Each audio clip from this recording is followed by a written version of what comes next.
نحمده ونصلي على رسوله الكريم اما بعد فاعوذ بالله من الشيطان الرجيم بسم الله الرحمن الرحيم رب اشرح لي صدري ويسر لي امري واحلل عقدة من لساني يفقهوا قولي.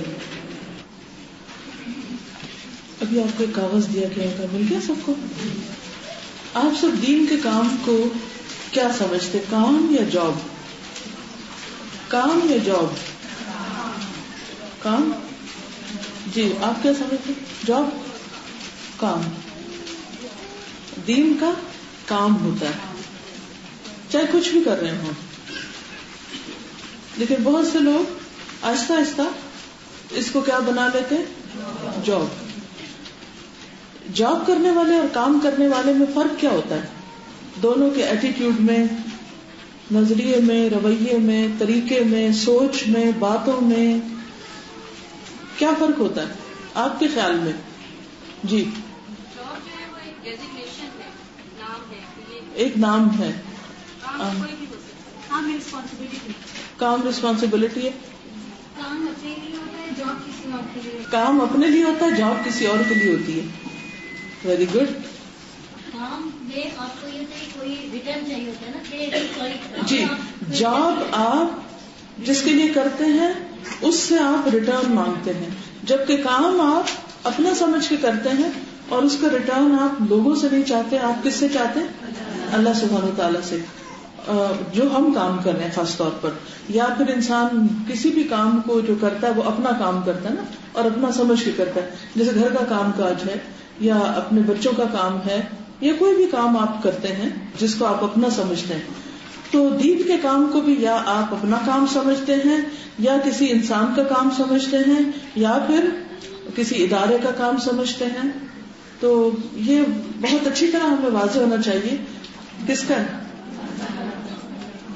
اللہ کا کام ہے نا. جی آپ فرمائیے. جاب ایک سرٹن ٹائم اور پیریڈ کے لیے ہوتا ہے, کام تو ہر روز کرنا ہے, اس کی کوئی اہمیت نہیں ہے. جی ہاں, جاب ایک سرٹن ٹائم کے لیے ہوتی ہے, 9 to 5 ہوتی ہے, جبکہ کام راؤنڈ دا کلاک ہوتا ہے. دین کا کام ہم کرتے ہیں تو اس میں ہماری نیت ہوتی ہے کہ ہمیں اللہ کی رضا مل جائے, لیکن جاب کرتے ہیں تو دنیا کا فائدہ چاہتے ہیں. دنیا کے جو باس ہوتے ہیں ان کو راضی کرنے کی کوشش کرتے ہیں جب دنیا کی کوئی جاب کرتے ہیں, جبکہ دین کا کام ہوتا ہے تو ہم ہر وقت یہ سوچتے ہیں کہ ہمارا رب ہم سے راضی ہو جائے. پورا پرسپیکٹو بدل جاتا ہے. اور جب کام کرتے ہیں تو دلچسپی اور انتظار بہت زیادہ ہوتا ہے. شاباش. جاب ہوتی تو اس میں جی ہاں, کام میں دلچسپی اور انہماک بہت ہوتا ہے. جاب میں صرف انسان بینیفٹس دیکھتا ہے اور کچھ بھی نہیں دیکھتا.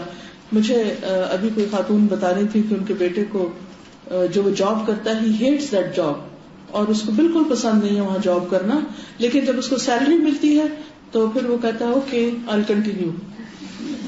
تو اس کا موٹیویشن کیا ہے؟ صرف سیلری ہے, لیکن he doesn't like that job. لیکن جب انسان کوئی اپنا کام کر رہا تھا, اس کا اپنا کوئی بزنس ہے, تو اس کو چاہے وہ کتنی بھی مشکل ہو, وہ پورا انٹرسٹ, دلچسپی, نماغ سے وہ کرتا ہے. اور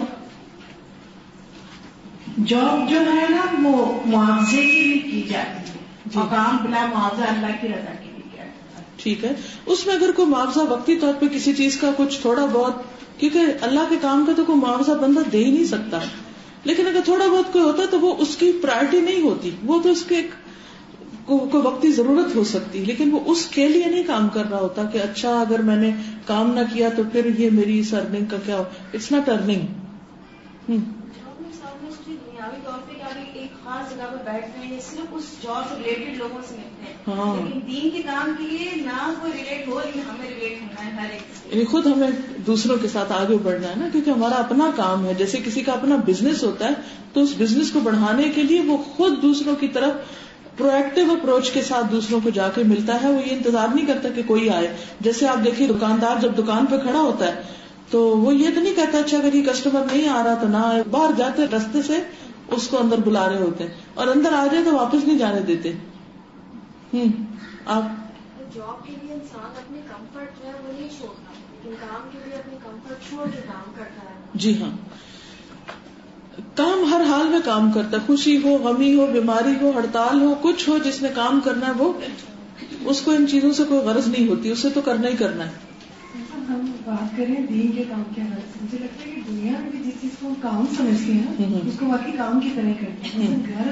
گھر کا ہم یہ تو نہیں کہتے ہیں جاب کرتے ہیں، ہم گھر کا کام کرتے ہیں، بچے پالتے ہیں، سارا کچھ کرتے ہیں. جس دن ہمیں یہ لگنا شروع ہو جاتا ہے نا یہ مجھے اتنا کرنے کا کیا فائدہ ہو رہا ہے، مجھے تو صحیح پاکٹ میں پھر گھر نہیں بستا، پھر وہ کام صحیح ہے نہیں، اور گھر بھی نہیں بستا. آپ نے دیکھا ہوگا کہ وہ پھر وہ عورتیں بس نہیں سکتی.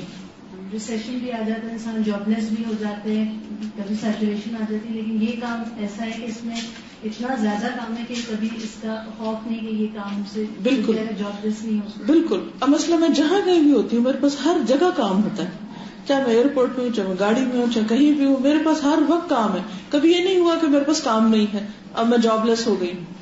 اگر مجھے اتنا اللہ تعالیٰ کا یہ احسان ہے کہ ہماری 2 دن کی ٹریننگ جمعرات اور جمعے کی تھی، تو بتایا اللہ تعالیٰ کو کام میرے ہفتے کو بہت زیادہ کام تھے صبح سے نا. لیکن جب میں واک کر کے آ رہی تھی تو مجھے پتا چلا کہ وہ جو کل ہڑتال تھی تو آج اس کی ہوگی ٹریننگ. تو میں نے اپنے دوستوں سے جب مجھے بتایا جاتے وقت کہ میں جا رہی ہوں تو تم کہاں جا رہی ہوں؟ میں نہیں آ رہی.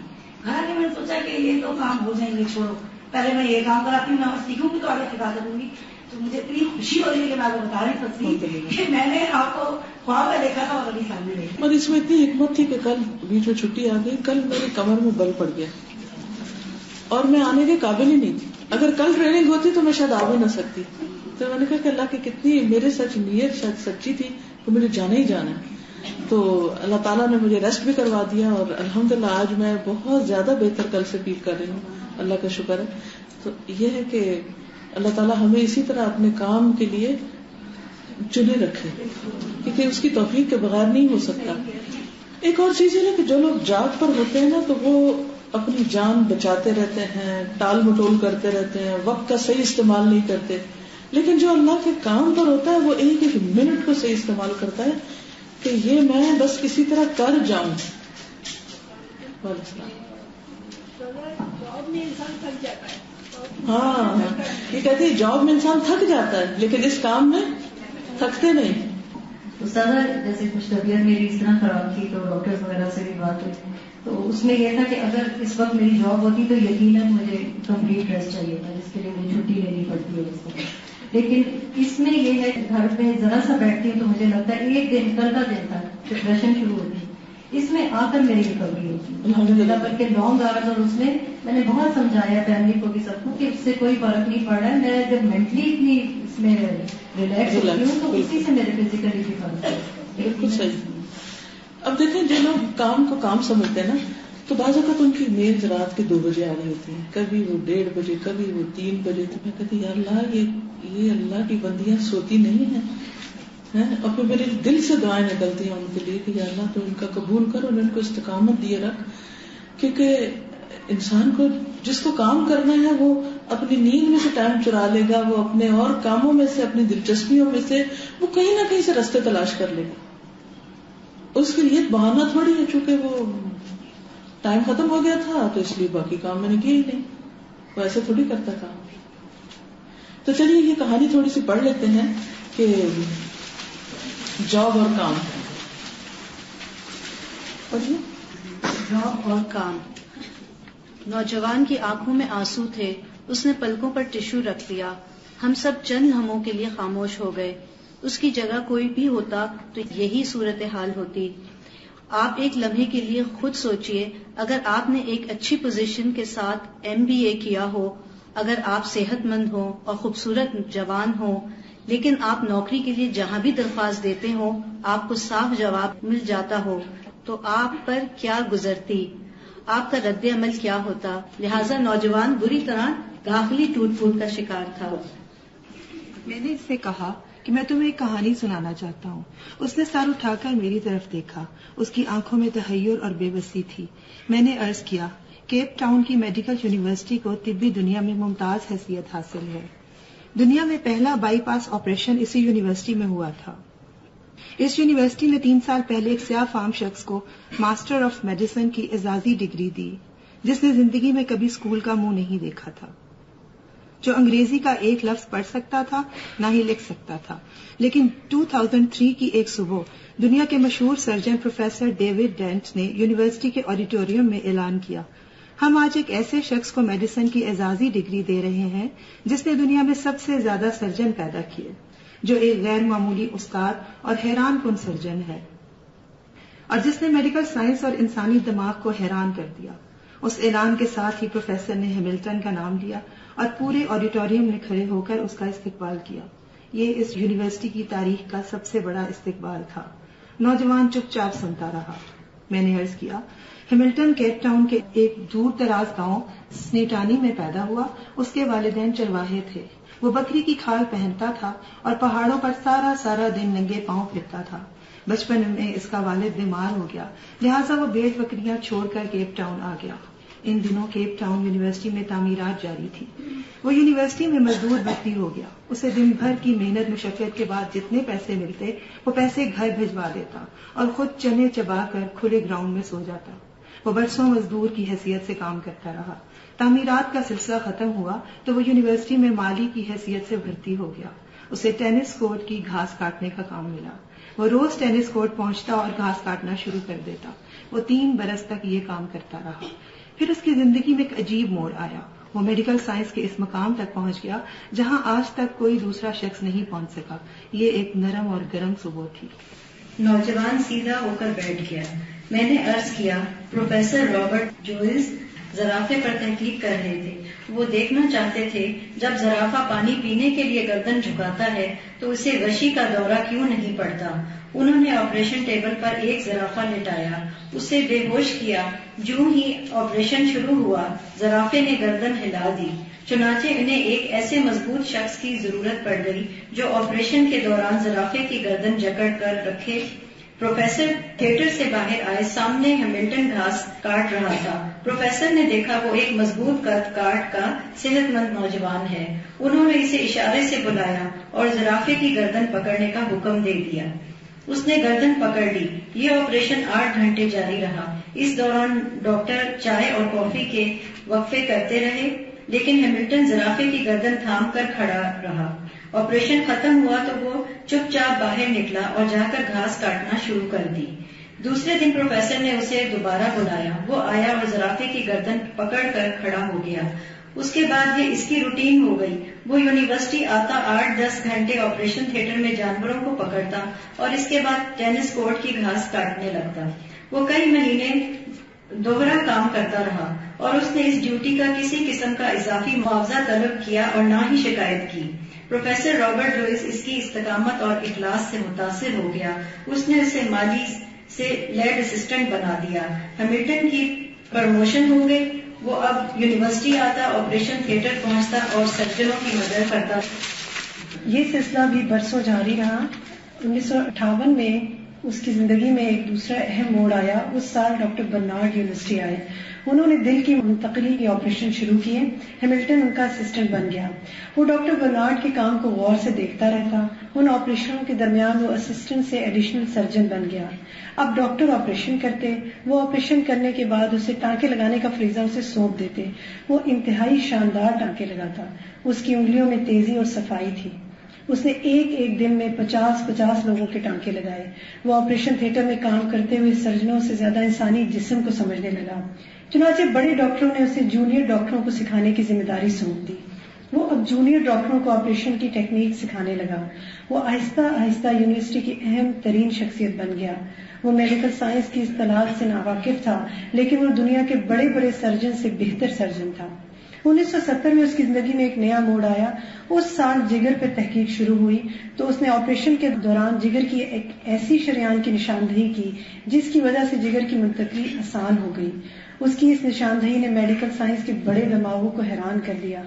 آج جب دنیا کے کسی کونے میں کسی شخص کے جگر کا آپریشن ہوتا ہے اور وہ مریض آنکھ کھول کر روشنی دیکھتا ہے تو اس کامیاب آپریشن کا ثواب براہ راست ہیملٹن کو چلا جاتا ہے. اس کا محسن ہیملٹن ہوتا ہے. میں خاموش ہو گیا. نوجوان سنتا رہا. میں نے عرض کیا، ہیملٹن نے یہ مقام اخلاص اور استقامت سے حاصل کیا اور وہ 50 سال کیپ ٹاؤن یونیورسٹی کے ساتھ وابستہ رہا. ان 50 برسوں میں اس نے کبھی چھٹی نہیں کی. وہ رات 3 بجے گھر سے نکلتا تھا، 14 میل پیدل چلتا، یونیورسٹی پہنچتا اور 6 بجے تھیٹر میں داخل ہو جاتا اور پورے 6 بجے تھیٹر میں داخل ہو جاتا۔ لوگ اس کی آمد و رفت سے اپنی گھڑیاں ٹھیک کرتے تھے۔ ان 50 برسوں میں اس نے کبھی تنخواہ میں اضافے کا مطالبہ نہیں کیا۔ اس نے کبھی اوقات کار کی طوالت اور سہولتوں میں کمی کا شکوہ نہیں کیا۔ لہٰذا پھر اس کی زندگی میں ایسا وقت آیا جب اس کی تنخواہ اور مراد یونیورسٹی کے وائس چانسلر سے زیادہ تھیں اور اسے وہ اعزاز ملا جو آج تک میڈیکل سائنس کی کسی شخص کو نہیں ملا۔ وہ میڈیکل ہسٹری کا پہلا ان پڑھ استاد تھا اور وہ پہلا ان پڑھ سرجن تھا جس نے زندگی میں 30,000 سرجنوں کو ٹریننگ دی۔ وہ 2005 میں فوت ہوا۔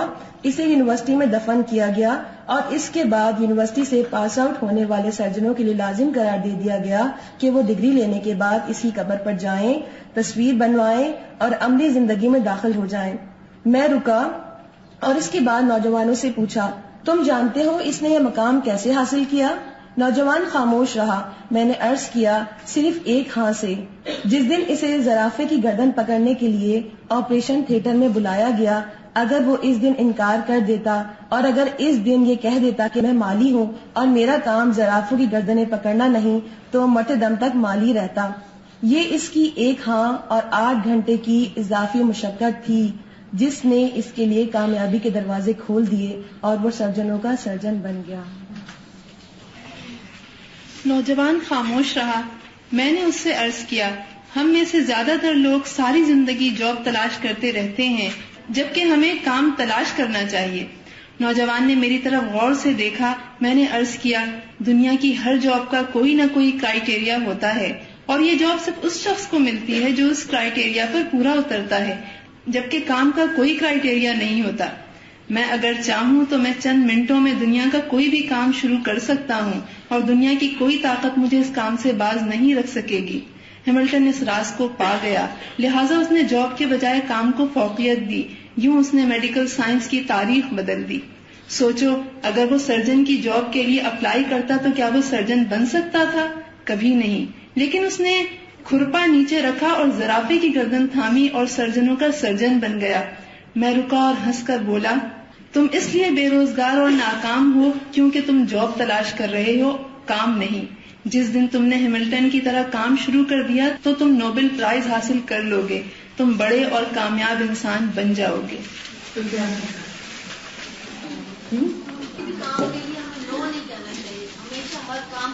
یہ کس کی سنت ہے کہ نو نہیں کرنی چاہیے؟ رسول اللہ صلی اللہ علیہ وسلم کسی کو نو نہیں کرتے تھے۔ اگر وہ کام خود نہیں کر سکتے تھے کسی اور کو کہہ دیتے تھے۔ کوئی صدقہ مانگنے آتا، کوئی کچھ نہیں ہوتا تھا، قرضہ لے کے دے دیتے، کسی اور کو کہتے تھے تم، کسی اور سے سفارش کر دیتے تھے، نو نہیں کہتے تھے۔ اور چھوٹے کام کرنے سے گھبراتے ہیں لیکن ہر چھوٹا کام ہی انسان کو بڑے درجے تک پہنچاتا ہے۔ ہم چھوٹا کام کرنے سے گھبراتے ہیں لیکن ہر چھوٹا کام ہی بڑے کام کی طرف راستہ کھولتا ہے۔ سروس میں یہ نظر آتا ہے کہ اس شخص نے کام کو دیکھا غور سے، اور بعض دفعہ کوئی ہوتا ہے کہ چھوٹا چھوٹا بھی کام ہوتا ہے یا اگر کوئی بھی کام ہم کرے تو توجہ سے نہیں کرتے نا، اگر اس کو تو وہ جی اس میں یہ بھی ہو سکتا تھا نا کہ وہ سارا وقت اڑتا رہتا کہ میرا تو کام پڑا ہوا ہے اور اس نے مجھے لاکھ بے وجہ یہاں، اور خود چائے پی رہے ہیں، موج کر رہے ہیں اور مجھے گردن پکڑائی ہوئی ہے اس کی، اور وہ مجبوری سے گردن پکڑتا اور منہ بناتا اور ادھر دیکھتا رہتا، ادھر ادھر خلا میں ہوا میں، اور ادھر نہ دیکھتا کہ وہاں کیا ہو رہا ہے، تو کچھ بھی نہ سیکھ سکتا۔ اور دوسری بات یہ ہے کہ وہ خواب نہیں دیکھتا تھا، وہ کام کرتا تھا اور کام کے ساتھ استقامت بھی تھی۔ جی ہاں، مطالبے نہیں اور شکوے نہیں، مطالبے اور شکوے کوئی نہیں، نہ کوئی اضافی مراد کا مطالبہ، لیکن کام سے، کیونکہ جب آپ کام کرتے ہیں نا اور آپ کا کام نظر آتا ہے تو پھر آپ کی مراد وائس چانسلر سے بھی زیادہ ہو جاتی ہے۔ جی قربانی کی سطح پہ بیسیکلی کام کر رہا ہے، جی قربانی کی سطح پہ کام کر رہا تھا، اس کا کام تھا نہیں، یعنی جو بھی کام دیا گیا ایمانداری سے اس نے کیا اور پوری دلچسپی سے، پوری انوالومنٹ کے ساتھ، کیونکہ وہ جگر کی شریان اس نے تلاش کی، وہ اس نے اتنے آپریشن میں کہیں نہ کہیں کچھ سیکھا ہی تو بتایا نا۔ جی ہاں، خاموشی کے ساتھ سیکھ رہا ہے، انٹرفیئرنس نہیں کر رہا کہ وہ بیچ میں انہیں مشورے دے رہا ہو کہ ایسا نہ کرو ویسا کرو. سیکھنے کے لیے یکسوئی چاہیے ہوتی. تو اس کو پتا تھا کہ میں تو ایک چرواہا ہوں اور معمولی انسان ہوں، لیکن اللہ نے ذہن دیا نا. ذہن صرف ڈگریوں کے ساتھ ہی تو نہیں استعمال ہو سکتا ہے. بہت سی انوینشن جن لوگوں نے کی ہیں انہوں نے ڈگریاں لے کر نہیں کی، ڈگریوں کے بغیر بھی کی. جی، ٹھیکیدار سے ہمیں عاجزی کا سبق بھی ملتا ہے. عاجزی کا سبق ملتا ہے. احساس کمتری کا بھی شکار نہیں ہوتا. احساس کمتری کا شکار نہیں، محنت کرنا ہے. یہ جو اس میں جینون ہونا ہے نا، اور آنےسٹ ہونا ہے اور دلچسپی لینا ہے، اور کوئی لا سمعۃ فیہا ولا ریا. ریا کیا ہوتی ہے کہ کوئی دیکھ لے ہمیں اور مان جائے ہم کو، لوگ ہمیں پھر پسند کریں. اور سنا یہ کہ ہماری پھر تعریفیں ہو، ہر طرف ہمارا بول بالا ہو، اور پھر ہماری ایک دھوم مچ جائے. یعنی 8 گھنٹے اگر ہم میں سے کسی کو کسی کام کے لیے کھڑا کیا جائے، ایک دن کھڑا ہوگا، 2 دن کھڑا ہوگا، اور تیسرے دن ان اللہ لا یضیع اجر المحسنین. چونکہ ہم انسٹنٹ ریوارڈ چاہ رہے ہوتے ہیں، لوگوں سے ریوارڈ چاہ رہے ہوتے ہیں، لوگوں سے ریکگنیشن چاہ رہے ہوتے ہیں، اور لوگ تو خود فقیر ہیں، کیا دیں گے ہمیں. اس کو بھی کوئی کہتا ہوگا یہ تم نے کوئی کام کرا کہ اگر آپ بھی کریں، کیونکہ عموماً ہم خود نہیں ڈیل کر رہے تھے تو ہماری سراؤنڈنگس میں ہمارے گھر والے جی ہاں بھی کہہ سکتے ہیں بالکل. کیا کام ملا تھی. ہاں، تمہیں کیا کام ملا، تمہاری کیا قدر دانی. آبزرویشن سے بہت کچھ سیکھتے ہیں. ہاں، آبزرویشن کتنی زبردست تھی. 8 گھنٹے آپ آبزرویشن کرتے رہیں اور روز کریں تو کوئی نتیجہ نہیں نکلے گا. ابراہیم علیہ السلام کو اتنا بڑا مقام کیوں ملا؟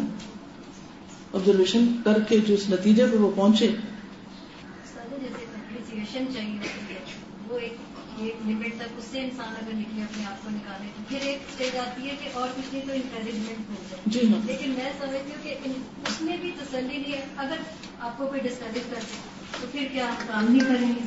تو اس لیے اس کا بھی محتاج نہیں ہونا چاہیے. اگر کام کرنا ہے تو لیکن یہ ساری بنیادیں اسلام نے دی ہے نا، کہ انسان ہر چیز سے اٹھ کر صرف اپنے رب کے لیے کام کرے. اب دیکھیں حضرت عثمان، جب وہ اونٹوں والا واقعہ کہ جب ان کے ایک موقع پر جب غلہ آیا، ان کے اونٹ اتنے تھے کہ زمین ہل رہی تھی مدینے کی، تو سارے بزنس مین آگے کہ اتنے کا دے دو، اتنے کا. تو وہ قیمت بڑھاتے تھے، تو انہوں نے کہا کہ نہیں، مجھے اس سے زیادہ ملتے ہیں، مجھے اس سے زیادہ ملتے ہیں، مجھے اس سے زیادہ ملتے ہیں. تو بالآخر انہوں نے سارا غلہ صدقہ کیا. ان کا کہ یہاں تو کوئی نہیں دینے والا. تو پتہ چلا کہ اللہ کے ہاں جو کچھ ملے گا وہ اس سے کہیں زیادہ ہے. ٹائم کی پابندی. یس. اور یس، ہاں میں کامیابی نظر آتی. مدد چاہیے، ہاں میں حاضر ہوں. کسی بھی کام کا ماہر بننے کے لیے مستقل مزاجی بہت ضروری ہے. کسی بھی کام کا ماہر بننے کے لیے مستقل مزاجی ضروری ہے. 50 سال میں ایک چھٹی نہیں کی، اور ہم گنتے رہتے دن کب چھٹی ہوگی. اور آج سیٹرڈے کے دن بھی بلا لیا. ان کو رحم نہیں آتا ان پر. اور ہمارے دین میں بھی پسندیدہ کام وہی ہے کہ چاہے چھوٹا ہو لیکن مستقل مزاجی کے ساتھ. بالکل، چھوٹا کام ہو لیکن مستقل مزاجی کے ساتھ. کیونکہ کوالٹی نہیں آ سکتی کسی بھی کام میں جب تک کہ اس میں پوری دلچسپی اور اسے کنسسٹنسی کے ساتھ نہ کیا جائے. اور مجھے لگتا ہے کہ اللہ تعالیٰ نے دنیا کو جو قائم کیا ہے وہ اس اصول پر کہ جو کام کرنے والا بندہ ہے یقیناً وہ ریکگنائز ہو جائے گا. ایسا ہو نہیں سکتا کہ لوگ اس کو ریکگنائز نہ کریں یا ادارہ نہیں کریں. ہم کیا کرتے ہیں کہ اپنا وہ وقت جو ہم اپنے کام کو بہتر کریں ہم اس میں گزار دیتے ہیں کہ ڈپریشن یا پریشانی یا اس بات پر کہ لوگ ہمیں جو ہے ریئلائز کریں. تو یہ بہت بڑی چیز ہے. منفی باتیں ہوتی اس لیے نا کہ ایک تھوڑا سا کام ذرا سا زیادہ کرے گا تو دوسرا کہتا ہے کیا ملا، تمہاری کس نے قدردانی کی، تمہیں تو کسی نے پوچھا ہی نہیں. اور پھر وہ اس کے ساتھ لگ کے بیٹھ جائیں گے اور پھر اپنی دل کی بڑاس نکالیں گے. وہ اپنی پھر خوب شیطان ان کو کٹ پتلی بنا لے گا، اپنے ہاتھ میں لے لے گا اور وہ اس کے ہاتھ میں کھیلیں گے. اور جو کر سکتے ہیں وہ نہیں کریں گے. خسرت دنیا والآخرہ، نہ یہاں کچھ کیا نہ وہاں کچھ ملا. جی اس میں یہ بھی بات تھی کہ تعلیم کی کمی بھی کوئی معنی نہیں رکھتی ہے اگر انسان استقامت کے ساتھ کام کرتا ہے. بالکل تعلیم کی کمی کو معنی نہیں رکھتی. تعلیم کہتے کس کو ہے؟ صرف کوئی خاص کورس کر لینے کو اور اس پہ کوئی خاص سرٹیفکیٹ لے لینے کو اور کوئی خاص ایک کاغذ کا ٹکڑا مل جائے تو بس وہ تعلیم ہے. کیا وہ جو کچھ دیکھ رہا تھا اپنے سامنے یہ سب لرننگ نہیں ہے؟ یہ تعلیم نہیں؟ یہ سیکھنا نہیں؟ ایک چیز ہے کہ جو شخصیت کی کوئی مسلمان نہیں لیکن پھر بھی اس کا کام دیکھیں اور ہم مسلمان ہیں ہمارے پاس ایک کرائٹیریا موجود ہے ایک آئیڈیل موجود ہے اس کے باوجود دیکھیں ہمارے فطرت پر تھا نا. ہماری فطرت مسخ ہو چکی یعنی اس کی بیک گراؤنڈ آپ دیکھیں تو جس بیک گراؤنڈ سے تھا وہ فطرت کے بہت قریب تھا. بکریوں کی کھال پہننا, جنگلوں میں رہنا.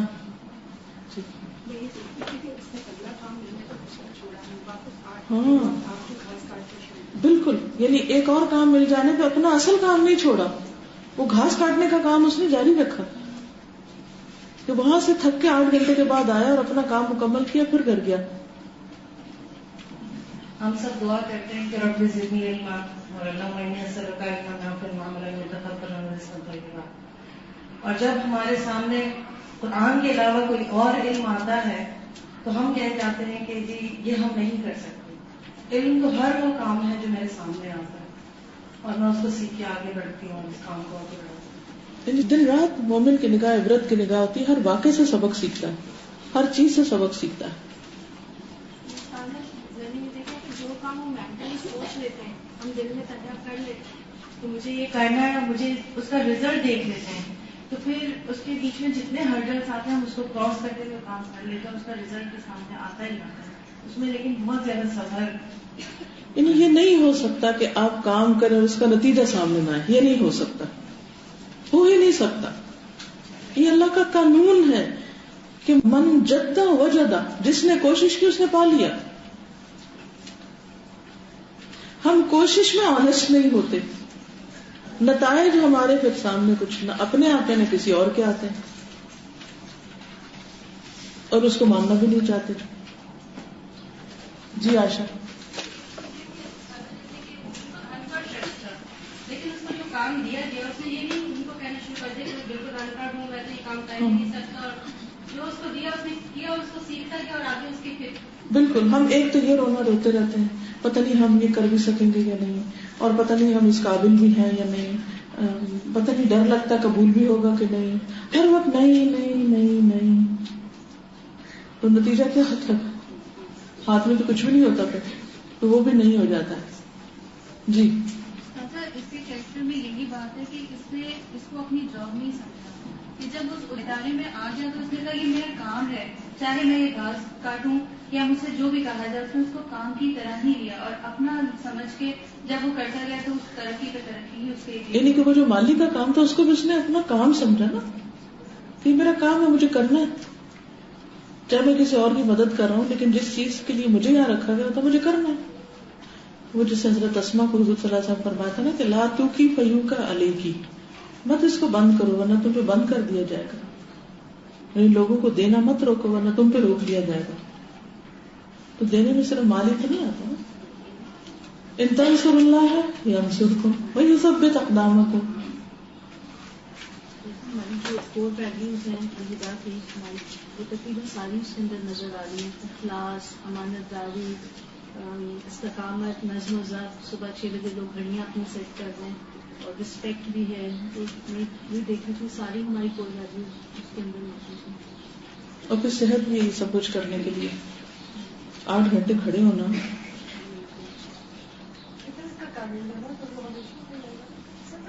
کنوکشن کا لیول نہ ہو تو اپنے آپ کو نقصان دے رہے ہیں. مطمئن نہ ہو, کیا دیکھنا چاہیے, کیا وجوہات ہو سکتی ہیں, کہاں کا تلاش کرنے کے لیے کو کام بھی کر رہے تھے, بہت زیادہ ایفرٹ کر رہے تھے, لیکن پھر بھی اطمینان کی کیفیت نہیں. There is something wrong with them. سوچنا چاہیے کہ آخر کیا وجہ ہے, کیوں ایسا ہوتا ہے. وہ جیسے کسی شاعر کا شعر تھا نا کہ گالیاں کھا کے بھی بد مزہ نہ ہوا. کام تو وہ ہے نا کہ جس کو کرنے کا ایسا جنون ہو آپ کو کہ ساری دنیا میں آپ کو گالیاں دے تو بھی آپ اپنی کرنی سے باز نہ آئے. تبھی ہوگا نا کہ آپ اپنے لیے کر رہے ہیں, کسی کی تعریف اور کسی کی تنقید کے لیے تھوڑی کر رہے ہیں, چھوڑ رہے ہیں.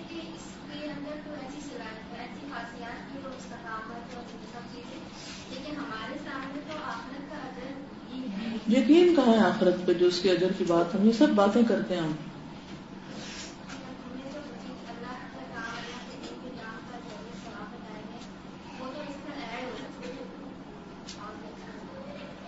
آپ دیکھیے کہ ابھی جو جاپان کا زلزلہ آیا ہے, تو آج کا میرا جو فون میسج میں نے ریکارڈ کیا اسی سے متعلق ایک حدیث کے ساتھ میں نے کیا.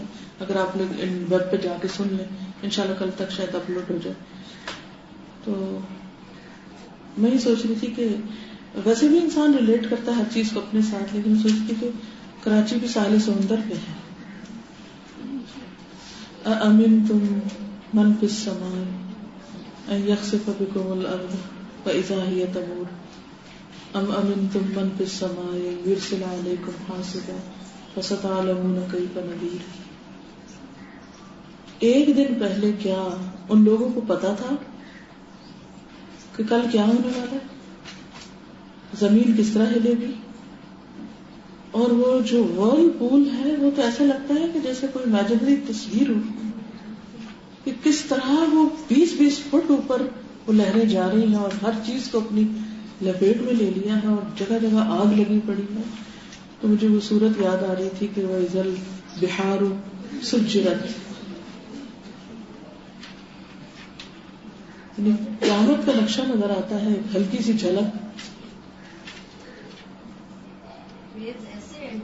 سارا بلڈنگز گاڑیاں پتا ہی کوئی چیز نہیں جس کو انہوں نے جیسے پورا کوئی چیز نہیں پہلے کچھ.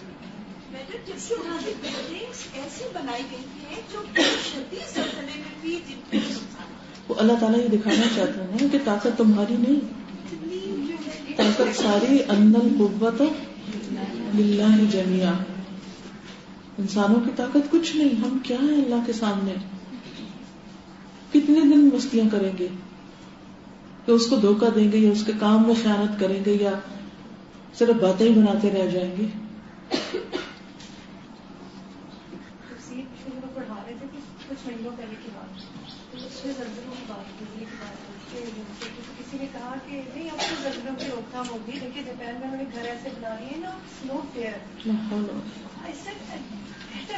نہیں آپ اللہ کی طاقت کے آگے نہیں کہہ سکتے, نہیں اب تو گھر ایسے بن گیا کہ مجھے کل وہ دیکھ رہے کہ مجھے یاد. یہ میری بھی اسی قسم کی بات کسی سے ہوئی تھی کہ ہلتی زمین کو انسان روک نہیں سکتا. تو کسی نے کہا کہ وہ تو نہیں روک سکتا مگر اس کا اپنے تعمیرات ایسے کر کے انتظام تو کر سکتا ہے. اب یہ پہلے زمانے والی بات تھوڑی ہے کہ زلزلہ اگر لوگ مر جائیں گے گر جائیں گے. اور آپ کو پتا ہے کہ بہت سی آفات کب رکتی ہیں, جب تک لوگ استغفار کرتے رہتے ہیں اور اللہ کے دین کا کام کرتے رہتے ہیں. ہمیں کتنی زیادہ, کتنے اخلاص اور کتنی محنت کی ضرورت ہے, اور ساری غیر ضروری چیزوں کو اٹھا پھینک رہے ہیں. جب یہ کل ٹی وی پہ آ رہا تھا تو دوسری طرف پاکستان میں یہ اسٹرائک اور تبصرے آ رہے تھے, اس پر میرے اتنا دکھ ہوا. میں نے ان کے تو اندر زلزلے آئے تھے, کیا باتیں ڈسکس. میں خود یہ عام طور پہ تو کبھی ٹائم بھی نہیں ہوا اور موقع بھی نہیں, تو کل طبیعت بھی خراب تھی اور کچھ دیکھنے کا تھا کہ کہیں سے کوئی چیز پتہ چلے, انسان اپنے لیے توبہ استغفار کرے. یعنی ہم اور کیا کریں, استغفار ہی کر سکتے ہیں نا, ان کے لیے دعا اور اپنے لیے استغفار. تو اس وقت میں باقی چینلز کو وہ دیکھ رہی تھی کہ یہاں کیا ہو رہا ہے, یہ کیا کر رہے ہیں, یہ وہ ایک نمائندگی ہے نا کسی قوم کی. وہ کہتے ہیں CNN اور BBC تو سارا وقت یہی کر رہے ہیں, وہ بہت سنجیدگی کے ساتھ وہ سب کچھ دکھا رہے ہیں, لیکن ہمارے چینلز کیا کر رہے ہیں اس وقت بحیثیت قوم؟ ہم پھر کیا دیکھ رہے ہیں, کیا کر رہے ہیں؟ کون سی چیز ہمیں ہمارے اندر عاجزی پیدا کرے گی اور ہم اللہ کے آگے جھکیں گے, اور کب ہم اپنی ذمہ داریاں نبھائیں گے؟ اور میں یہ سوچ رہی تھی کہ اب جن لوگوں پہ آفت آئی ہے ان تک کیسے پہنچوں اور کیسے بتاؤں کہ وہ کون سی دعا پڑھیں, اس وقت وہ کیا کریں, کچھ ہے ہی نہیں. یہ سارے برج کب بنتے ہیں, یہ ساری چیزیں کب پہنچتی ہیں؟ جب سال ہر سال محنت ہوتی ہے, پھر انسان کسی مقام پہ پہنچتا ہے. صرف تمنا اور آرزوؤں سے میں یہاں بیٹھ کے کہوں کہ ان تک ہم پیغام پہنچا دیں تو ایسے تھوڑی ہوگا. ہم میں سے کتنے لوگوں کو جاپنیز لینگویج آتی ہو, یا پھر اگر آتی بھی ہو تو اس میں ہم قرآن کا کوئی کام کر رہے ہوں. کیا کر رہے ہیں ہم سوائے اپنی ذات کی؟ کس چیز کی فکر ہے ہمیں؟ تو کیا اس سے ہم اپنی ذات کو بچا لے جائیں گے؟ ہم میں سے ہر ایک کے اوپر جو بھی ذمہ داری, اگر اس میں کچھ بھی کوتاہی کر رہا ہے تو یہ کوتاہی الٹیمیٹ کہاں تک جاتی؟ وہاں تک جاتی ہے کہ ہم نے وہ فاصلہ جو وہاں تک طے کرنا ہے وہ اگر پہلا قدم ہی نہیں ہوا کہ جو میرے حصے کا کام تو میں نے کیا نہیں, تو باقی کام کنیکٹ ہو کے ہم ان قوموں تک, ان لوگوں تک کیسے پہنچ سکتے ہیں؟ کیا ان کا حق نہیں کہ ان کو اللہ سے جوڑا جائے اور ان کو اللہ کی بات بتائی جائے اور ان کو اس وقت میں ان کے خوف کو دور کرنے کے لیے کچھ ان کی مدد کی جائے؟ پھر یہی ہوگا کہ کرسچن مشنریز پہنچ جائیں گے اور جا کے لوگوں کے دل جیت لیں گے, اپنے کام کریں گے, اور ہم آپس میں لڑتے بیٹھے رہ جائیں گے. سوچے تو یہ بہت سیلفش ایٹیٹیوڈ ہے جو سمجھ میں آ رہا ہے, کیونکہ کل میں اپنے ہسبینڈ سے پوچھی تھی کہ آج اتنا سب کچھ بند, پورا کراچی بند پڑا ہے, تو کیا کل سب کچھ ٹھیک ہوا ہوگا؟ تو وہ کہہ رہے انہوں نے صرف یہ دیکھنا ہوتا ہے کہ اسٹرائک جو ہے کامیاب ہو, انہوں نے یہ کروانا ہوتا ہے اور یہ سننا ہوتا ہے, تو کل صبح سے کل واپس کیسے ہو جائے. اتنی سیلفشنس ہے کہ ہم نہیں. اور آپ دیکھیں کہ پوری قوم معطل ہو کے بیٹھ جائے, یہ کہاں کی عقل مندی ہے؟ سب کام کاج چھوڑ بیٹھے ہیں اور قوم مسلسل ہر ہفتے ایک دن ایکسٹرا کام کاج چھوڑ دے. کتنے پروجیکٹس ڈیلے ہو جاتے ہیں, کتنے کام رک جاتے ہیں, کتنی چیزیں ہارڈ پہ آ جاتی ہیں. سبحانک اللہم و بحمدک نشہد ان لا الہ الا انت نستغفرک و نتوب الیک. السلام علیکم و رحمۃ اللہ وبرکاتہ.